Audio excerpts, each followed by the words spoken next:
એટલે બે ભાવ છે કે પેલું તો કે ધ્યાનમાં ભંગ પડવા લાગ્યો એટલે કે આ બંધ કરો, તો કે શરૂ કોને કરશું? તો કે થયું એવું કે મનુષ્યોની ઉત્પત્તિ ઓછી, માણસો ઓછા, વસ્તી નહોતી બહુ, અને ફળ ફૂલ ઇત્યાદિ પાકીને ખરી જતું, એમાં જીવજંતુ થતા ને રોગચાળો ફેલાતો. તો કે એમ કરો, આ ફળ ફૂલની આહુતિ દ્વારા યજન કરી, યજ્ઞ કરી અને પરમાત્માને તૃપ્ત કરો, એટલે રોગચાળો નહીં થાય, ભગવાનનું ભજન નહીં થશે ને લોકો ધર્મમાં જોડાયેલા રહેશે. એટલે ત્રેતામાં યજ્ઞથી ધર્મ કહ્યું. હવે પછી દ્વાપર આવ્યો તો પાછો ધર્મ બદલ્યો. કે કેમ, શું કામ?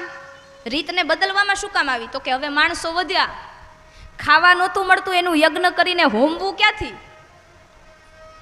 તો કે હવે એમ કામ કરો, એ ફળ ફૂલને લઈ એક ત્રાસમાં ભરી એમાં એક તુલસીનું દલ મૂકી ભગવાનને ધરાવો ને એને જ પ્રસાદ રૂપે પોતે ગ્રહણ કરો, એટલે ભગવાનનું ભજનય થાય અને ફળનો બગાડ પણ ન થાય.